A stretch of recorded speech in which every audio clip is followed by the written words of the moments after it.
Have a listen to this. Sounded strange, right? Have a listen again and see if you can get anything.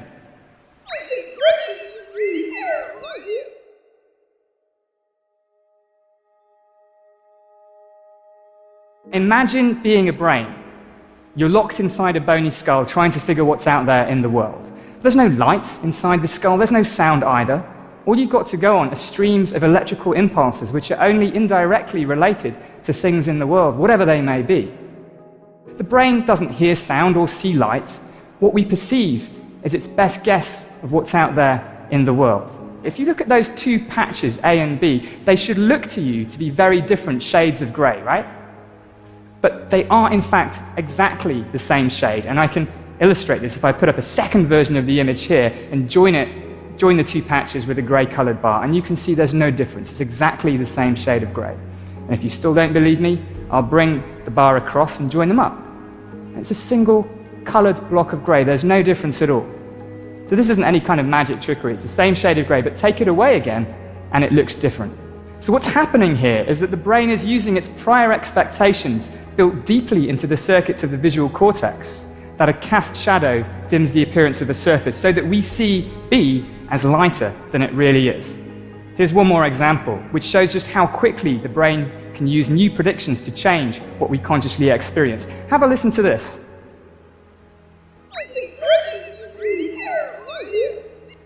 Sounded strange, right?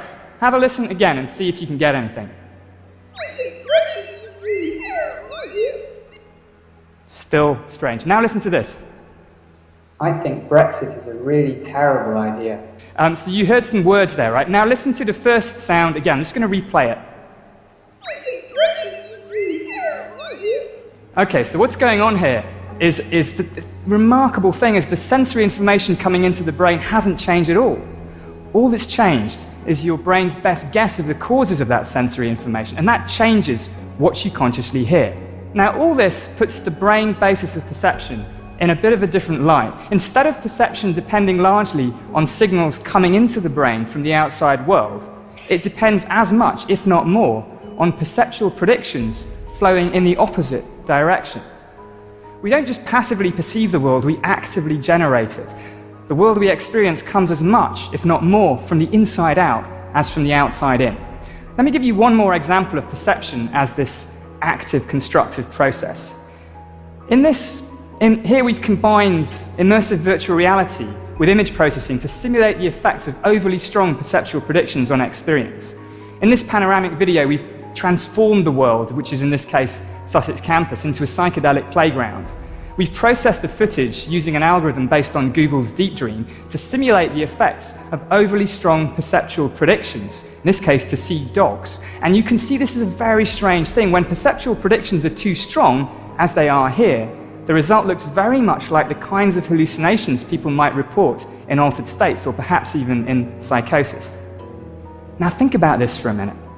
If hallucination is a kind of uncontrolled perception, then perception right here and right now is also a kind of hallucination, but a controlled hallucination in which the brain's predictions are being reined in by sensory information from the world. In fact, we're all hallucinating all the time, including right now. It's just that when we agree about our hallucinations, we call that reality. Your experience of being a self, the specific experience of being you, is also a controlled hallucination generated by the brain. Now, this seems a very strange idea, right? Yes, visual illusions might deceive my eyes, but how could I be deceived about what it means to be me? There are, in fact, many different ways we experience being a self. There's the experience of having a body and of being a body. There are experiences of perceiving the world from a first-person point of view. There are experiences of intending to do things and of being the cause of things that happen in the world. And there are experiences of being a continuous and distinctive person over time, built from a rich set of memories and social interactions. How does the brain generate the experience of being a body and of having a body? Well, just the same principles apply. The brain makes its best guess about what is and what is not part of its body. Now, in the rubber hand illusion, a person's real hand is hidden from view, and that fake rubber hand is placed in front of them. Then both hands are simultaneously stroked with a paintbrush while the person stares at the fake hand. Now, for most people, after a while, this leads to the very uncanny sensation that the fake hand is in fact part of their body. And the idea is that the congruence between seeing touch and feeling touch on an object that looks like a hand and is roughly where a hand should be is enough evidence for the brain to make its best guess that the fake hand is in fact part of the body. Now, this means that even experiences of what our body is a kind of best guessing, a kind of controlled hallucination by the brain. We don't just experience our bodies as objects in the world from the outside, we also experience them from within. We all experience the sense of being a body from the inside. And sensory signals coming from the inside of the body are continually telling the brain about the state of the internal organs, how the heart is doing, what blood pressure is like, lots of things. And this kind of perception, which we call interoception, is rather overlooked, but it's critically important because perception and regulation of the internal state of the body, well, that's what keeps us alive.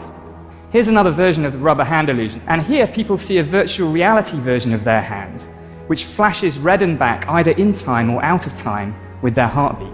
And when it's flashing in time with their heartbeat, people have a stronger sense that it's in fact part of their body. So experiences of having a body are deeply grounded in perceiving our bodies from within. Perception of the internal state of the body isn't about figuring out what's there, it's about control and regulation, keeping the physiological variables within the tight bounds that are compatible with survival. When the brain uses predictions to figure out what's there, we perceive objects as the causes of sensations. But when the brain uses predictions to control and regulate things, we experience how well or how badly that control is going. So our most basic experiences of being a self, of being an embodied organism, are deeply grounded in the biological mechanisms that keep us alive. And when we follow this idea all the way through, we can start to see that all of our conscious experiences, since they all depend on the same mechanisms of predictive perception, all stem from this basic drive to stay alive. We experience the world and ourselves with, through, and because of our living bodies. What we consciously see depends on the brain's best guess of what's out there. Our experienced world comes from the inside out, not just the outside in. The rubber hand illusion shows that this applies to our experiences of what is and what is not our body. And these self-related predictions depend critically on sensory signals coming from deep inside the body.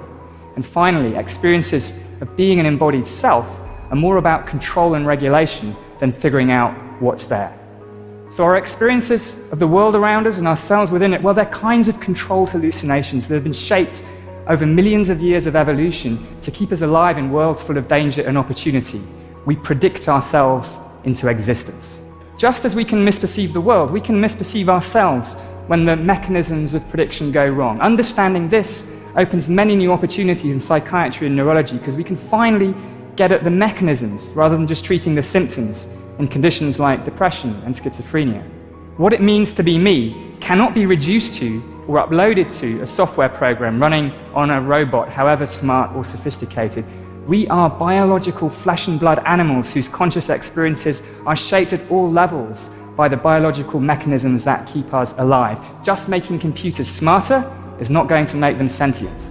Our own individual inner universe, our way of being conscious, is just one possible way of being conscious. And even human consciousness generally, it's just a tiny region in a vast space of possible consciousnesses. Our individual selves and worlds are unique to each of us, but they're all grounded in biological mechanisms shared with many other living creatures.